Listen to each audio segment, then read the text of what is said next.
the extra cool. And we're live with Jeff and his son. Stop. Meow. Right. And we are just going to show some slides. Oh, Jeff, what's the name of the episode that we're reviewing today? I have forgotten. Dog Pony Show. Right. Do you want me to read the summary? Yeah. Okay. Oh, but before, I'll just show you. This is an episode. This is from a hangout with Jonathan, and that's his back scratcher. I couldn't believe it. Couldn't believe he had a back scratcher. It's like he's playing the drums, or he's just got forked in the back or arrowed in the back. Yeah, he looks like he got hit by something. Yeah. My facial expression's like he just got taken out. Yep. He very much now it looks like he's strangling himself. He's like about to pull his own head off. He really looks like he's gonna fall to his dramatic death or taking an arrow to the back. Now, this is from the previous episode, and I gotta say, what the heck was it with American televisions in 1992? They're so primitive. Dials and things on them. You never had primitive television? Not in that. Or England? Not in that age. It was like Japanese TVs with remote controls and all that. But mind you, it is a cop shop, so they're gonna have old stuff. That's part of the thing, you know. Police budgets, whatever, they weren't going to spring for some big screen TV or something. Oh yeah. It was just like, hey, you got a TV. You know, I mean, we first got a TV in my household, you know, one that had like a remote control in the late 80s, so it wasn't too many years before that show. Yeah. I mean, I can't remember exactly when that was. It was probably like 86, 87 or so that we changed to the one that didn't have the dials. Do you remember I think in the 1970s they would have one on a wire, the clicker on a wire? No, anyhow, for the 1970s, Ben. Neither do I. I mean, you were only born a few months before I am, so I don't think you probably have that many memories of the 70s. I've just been beat. Right. Anyhow, so if you would like to do the description. Yeah. I was going to. You started, you know, Sorry. getting us on something else. Yeah, it's so horrible. Yeah. Okay, so a dog and pony show. It was the 7th episode of Homicide: Life on the Street.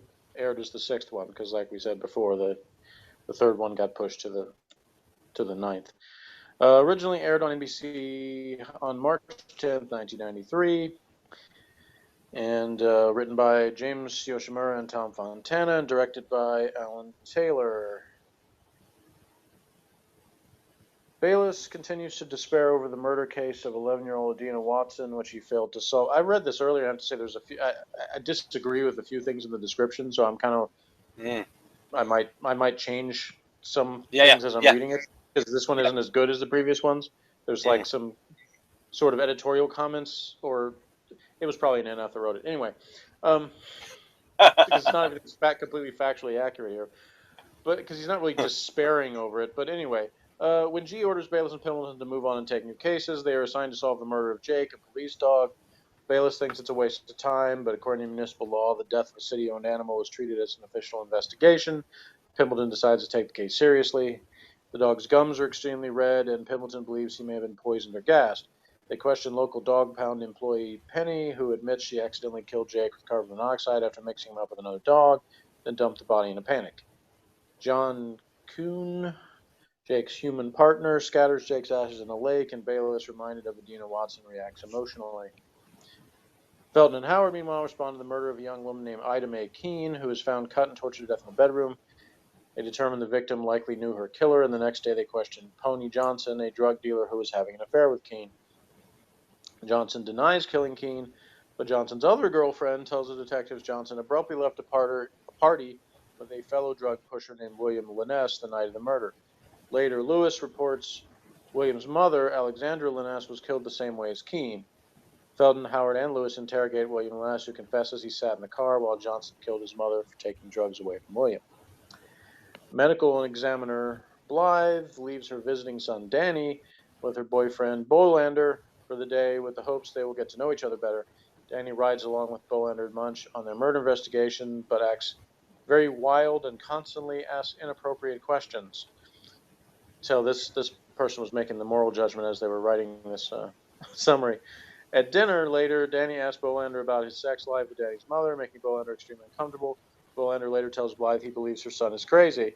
Meanwhile, Crosetti's been, and that was prompted, by the way. He didn't want to say anything, and then she kept saying, no, tell me what you want to say. So, Meanwhile, Crosetti spends a lot of time with his friend, Officer Chris Thormann, who's recovering from a recent shooting that has left him blind. At one point, Thormann defecates on himself and is humiliated, but Crosetti helps him clean up. Thormann's wife, Eva, tells Crosetti she's pregnant, but that her husband reacted. This says angrily to the news. That really she didn't actually say that. She just said didn't take it well or whatever, so didn't necessarily say he was really that angry. But anyway, Thormann tells Crosetti he should have died at the hospital and can never be a good father, but Crosetti encourages him. Meanwhile, G attends a retirement party for his best friend and fellow shift commander, Lieutenant John Cinta. Police brass keep Cinta's possible replacement a secret from G. After returning drunk from the party, the two reminisce about old times, but Cinta also warns G that police brass could end up forcing him into retirement, just as they did to Cinta. So that's the basic summary. Right. What I'm going to try and do is I'm going to try and lighten an image of it, because this is his reaction to hearing the police. I'll read out some of the dialogue. There was a funny exchange from here we go. This was the human partner of the dead dog. He didn't have any citations, but he was a good dog. Good, dependable partner. Blue collar all the way. No fancy dog foods. He liked Rice Krispies and eggs mixed together. He gave the taxpayer good, honest lifetime of work. He was a good citizen. And then Pembleton asks, "How was his health?" And then the guy replies, "Oh, good. No worms or nothing." And that made me a big laugh. That caused a big laugh in me, that one. And lots of other lines as well. What we got here? I think that the guy that plays G is perfectly cast. Yaphet Kotto. What do you think of him, Jeff? Yeah, I mean, does a great job. What we got here? There was a little bit I noticed early on. Howard is against affirmative action quotas for female cops that are not ready yet. And that was something another thing that came out of the book. There was that basically since there were so few female cops, that there was sort of like a rivalry. They all kind of had, rather than you thinking it would be like, oh well, they're sisterhood, they're going to stick together. It was actually sometimes more the opposite, where they sort of like almost were like competing with each other, And so that's kind of shows up in this episode because Howard, it's like the rookie cop, and she, basically says, she's not qualified for the job, and so, not in so many words, but basically what she implies. Yeah, pretty much. She's sort of said something like giving a secretary a badge and a gun. Yeah. Something like that. Yeah, and also they tend to do, I mean, whenever you see it on the news, you see the forensic team go in these sort of like space suits. I mean, these days. Whereas, I mean, even then, would they have the forensics people go in first before the detectives? I mean, was that real? Did they like have some artistic license there, or was that how it was at the time? I'm going to tell you this only once. Don't ask me any technical questions about police work because I don't have a clue. Okay. I mean, I'm sure in David Simon's book, it probably covered that over police procedure in a lot of ways. So I remember one thing, both Homicide and NYPD Blue, when I read the news groups, yes, kids, there were things called news groups back then and they actually still exist, but where everything had names like Alt TV Homicide and Alt TV NYPD Blue and things like that. Anyway, there were actual cops that were members of those, that contributed to those two forums or, news groups. So they would sometimes comment on the realism of certain things. I don't remember if any of them were actually on the Homicide one were actually in Baltimore, so they may not have known the specifics of the way Baltimore operated, but they did comment on some of the cop things. And there were some actual NYPD people that commented on NYPD Blue. And I remember, I think it was a New York cop, so it could have been different than Baltimore. They talked about how, one of the more unrealistic things on NYPD Blue was that when they'd have like a murder that wasn't, like one of the ones the Homicide people called a red ball, wasn't like a big media thing. It was just like, a pretty typical event in New York City, where on NYPD Blue, there'd be like 4 detectives show up at the scene. And I remember the NYPD cops on there said something to the effect of, good luck getting a detective out of his desk to go to some routine things. So they implied that a lot of the stuff they would show the detectives do at the scene was actually done by the uniform cops, and that it was pretty much just then given to the detectives to work on the case. So that that NYPD Blue was a little bit unrealistic in terms of, because the detectives were the main characters, and because, like we said, networks are always like, oh, you need to have more action and show, so they would come screeching up in their cars and all come out and sometimes even the lieutenant is there, and you're just like, the cops were like, that almost never happens, where like all of a sudden there's all these detectives on the scene, because some dude got shot, in Manhattan or whatever. Just that would only happen, and I think it wouldn't even really happen if it was like a high profile case. But I think the implication was that more people would show up because, just like G said, they're trying to take the credit for it. Like they're trying to be the ones that are in the media and say, oh yeah, we're gonna take care of this, and then if it's not getting solved, then all of a sudden they disappear, because then they don't want to be blamed for it. Yeah. And also, probably a fair few murders in New York. Well, yeah, there's quite a few in Baltimore too. I don't know exactly what the rates are now, but at the time that Homicide started, Baltimore actually had a higher murder rate than New York did. Yeah. Right. So I'm trying to lighten the pitch because I love the reaction on the face of. I think I've lightened the other one. It's about as best as I can get. This is where the reaction to that guy that was talking about his dog, and there we go. That's the reaction on his face to here, and I love that acting choice by what is it, Andre Braugher. Mm-hmm. Right.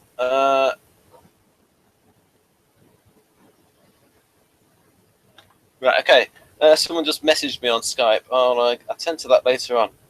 I liked the bookends of the episode about G, and here he is at the start in his dapper suit, and what we got here, and then that's him. That's the guy. Anyhow, right. So I like and how it starts with the cop that's retiring, and he doesn't like Bonfather either, and he's saying that, gee, you're going to be next because you're coming up to retirement age, and Bonfather wants to get rid of you. And G was talking before then about the number of unsolved cases, the number of the ones in red, and then by the end of the episode, a lot of the ones at the bottom of the columns were in black. And then there was a lovely scene, I think the final scene, where G is talking about what it was like growing up in his neighborhood, and he was right in the dividing line between Little Italy and in the black neighborhood. And he talked about listening to the music, and in how the music, the contemporary movies at the time, so 1993, was just all this bass music. And so that was very SJ, or just just what Yeah, I find that thing as the show goes on is times where G's reminiscing, sometimes with somebody like this, and other times sort of educating someone who doesn't know the history, and he takes it upon himself to explain it. Just little things like you were saying, that even the small parts were usually good. Like just the daughter of the dead woman, I thought her crying was quite convincing. Yeah. What were your thoughts on the way the sort of like the black suspect towards the end, who? In the one they had in the box or Yeah. Pony? Yeah. Which one? It was the young kid, and he was sort of like. Okay. What did you think of him? It was a black teenager, and he eventually breaks down crying. You mean like the actor or the character or what? Both. I mean, yeah, obviously, he didn't have a big part, but I mean, he seemed. I mean, I bought him as the character. Yeah. He seemed realistic and everything. I like the kind of there's kind of a another recurring thing in the show is that they kind of focus how a lot of people, and obviously this isn't unique to Homicide. It's a common theme that a lot of people sort of grow up or thrust into crime where it seems like they're sort of just part of that world and they don't have a choice. And when you have the kid like that, where it's sort of like he's put in a position where, Howard has like the moral indignation about like, you just let him kill your mother. But from his perspective, it's like, he's in that world and this is just something that happens. And it's not that he's callous towards it. It's just like he feels helpless. Like there's nothing I can do. This is just the way the game is played. This is just how it happens. So he has like he's sort of resigned to that. But then obviously when he breaks down crying, it's like, when he's reminded of the fact that, you didn't stop somebody from you drove your mother's killer to to have him go do it, that it kind of hits him like, just how trapped he is in that he allowed that to happen. And this is a mid-1990s shell suit.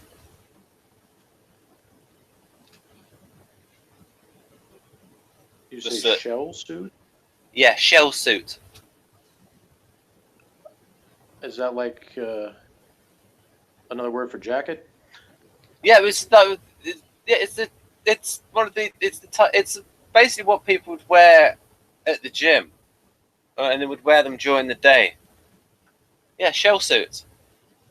Yeah, I haven't heard that word before, but there's plenty of words I've never heard. I would just call it like a windbreaker or a light jacket, something like that. Okay. Yeah, lots of people would wear them. PE teachers would wear them at school, and just people who would like. It's like a sporty like type. Sweats, jackets. Yeah, coaches would wear them, I think, and people. Are you saying they don't now? I don't know. You don't really see shell suits now. It's sort of thing that you could sort of. It's like a sporty thing, but sort of like worn. Why do you call it shell suit? I don't know. I do Okay. not know. Just seems like an odd thing to call it, but Right. Okay. Well, I can. I will get on the case. We will investigate the mystery of the other good dialogue, such as when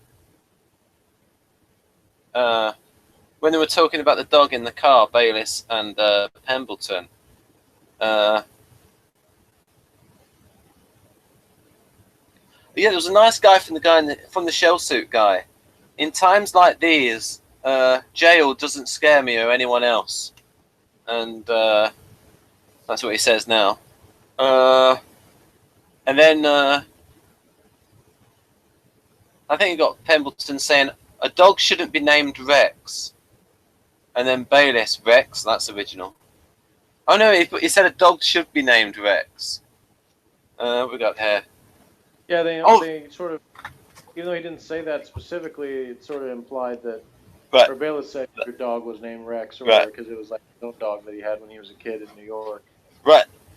Here's a line that I think you will like. Knowing you the way I think I know you, the way Pembleton says this line: Irish setters are not smart dogs. Too much inbreeding. Brain the size of a kidney bean. And the way he says kidney bean. Yeah, Pardon? I didn't really relate to any of that because I don't like dogs. So like. Neither do I. So my whole reaction is, that's one of the areas where, again, personality-wise, I always relate to Pembleton, but I can't relate to the stuff he's saying about dogs because I don't have any. I don't care what breed of dog someone has. Yeah. I mean, to me, it's like I don't care what they name them either. Like the only thing to me is the dogs I respect are the ones that don't like bark and yip all the time. So my brother and I, when we'd come home from school, when I was still in high school, there was one dog that used to hang out sort of on the porch of one of the houses we passed. And in contrast to the dogs that would always be running up to the fence and barking for no reason when you pass by them, this dog, we called him Dog, like Dawg, Yeah. because like most of the time he didn't make any noise, but every once in a while he would just sort of like he would tilt his head up and do this kind of like woof thing, like he was saying "sup" as we passed by. And I was like, okay, that's a cool dog. Then there was a good joke from Munch when he was talking about, he was going through the paper and he was talking about people arrested for drunk driving, and he talks about a man in a wheelchair being arrested for drunk driving. You're under arrest, drunk and disabled. Yeah. So once again, Belzer gets another chance to do one of his stand-up jokes. Took every opportunity, And there was a line that was looped in when Stanley Bolander went into ordered the cans, and there was a line looped in my opinion, that said, "Hey, watch for needles, Stan," and I thought that was looped in afterwards. Yeah, I don't know, maybe. Just my opinion, because just the sound quality. Yeah, I'll let you get. Yeah, go on, Jeff. Go on with what? Well, what you were going to say before I rudely interrupted. Well, I was just gonna say, I think that because you started talking about the Munch and stuff, so it made me think that my favorite part of this episode was the part with Danny Blythe, riding with Munch and Bolander, and how he makes Bolander uncomfortable the whole time, and Munch is like loving it because he's enjoying being able to like have somebody to gang up on Bolander with. Which type do you think the annoying kid was? See, I didn't find him annoying. Oh. So that's why I Which thought temperament? In that description they did the moral judgment of he was asking inappropriate questions, whereas Munch would disagree. He said that's a perfectly legitimate question. Well, Munch is an ENTP. So, he could be. I was thinking probably either ESTP or ENTP for him. In fact, I think at the time I might have said something to Morgan about him reminding me a little bit of Morgan in some ways, but Morgan's not always as demonstrative of that. In that situation, he probably wouldn't have been. But Right. I can show people now the mystery of the shell suit.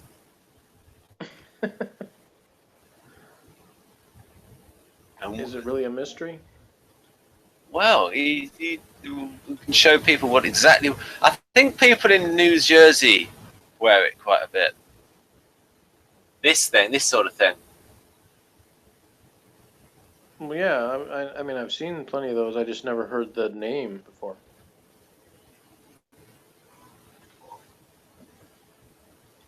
Yeah. Oh, that didn't really help.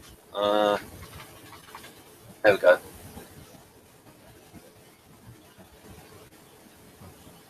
I didn't mean to get you off on a focus on that. I was about to say before, yeah, tracksuit. I've heard that before, but I meant to say, you can research that sometime when we're not in the middle of doing the video. It was just that.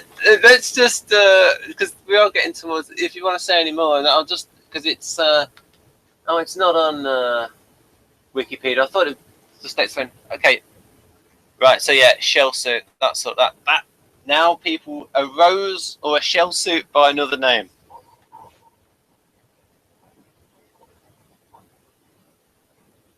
You want to say anything else, Jeff? You mean ever? No, for this video. What? Do you want to say anything else about this video in reviewing What? it? Oh yes, we can ask Morgan. What did he think of it? You didn't have anything else to say yourself? No, I think I've gone through all of the list. I've gone through the lines that I liked. I talked about the bit with the dog, where he interviewed the dog partner, the policeman.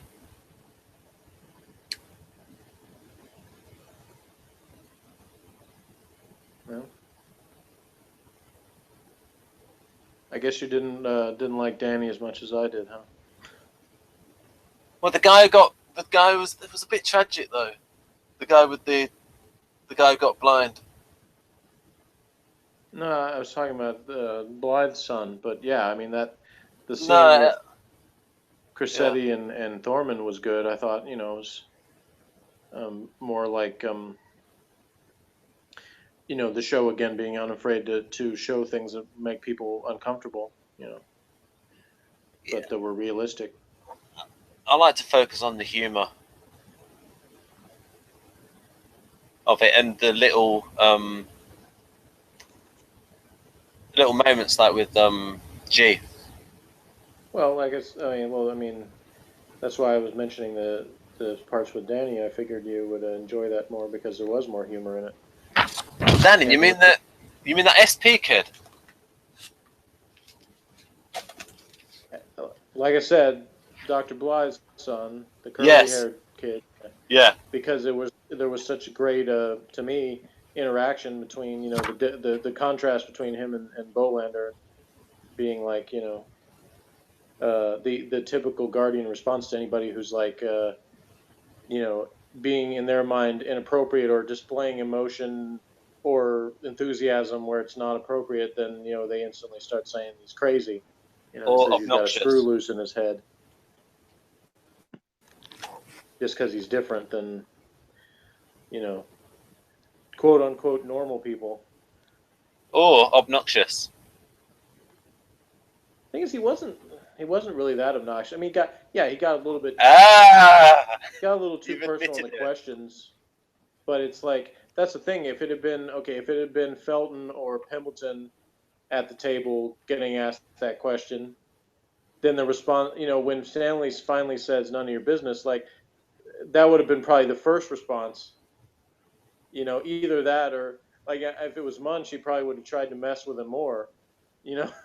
he would have given more details than the kid really wanted because he figured he doesn't really want to know that he's just trying to get it. That's the thing is he figures out okay, Stan's this dude where he's supposed to be this fine upstanding guy, so I'm going to ask him questions and make him a little uncomfortable. If it had been somebody that he didn't get that same feeling from, he might not ask the same questions. I think if he'd have asked questions about him having sex with his mother to the other two, like Felton or Pembleton, then they might have taught him a lesson. Yeah, again, it kind of depends on what mood they were in, but it could have just Pembleton might have just given one of those goofy grins and been like, that's none of your business, kid, or something like that. Yeah. But it depends. He might have decided. It might have been one of those days he decided to start pontificating about something or whatever. Yeah. Or he might have asked the same sort of questions to him. Yeah. Felton might have just grabbed him by the collar and tried to kind of scare him a little bit. Oh yeah. Called him a punk. So it kind of depends on who was and what kind of mood they were in. That's the thing. Of course, we've established many times with SPs is it's situational. It's not always exactly the same.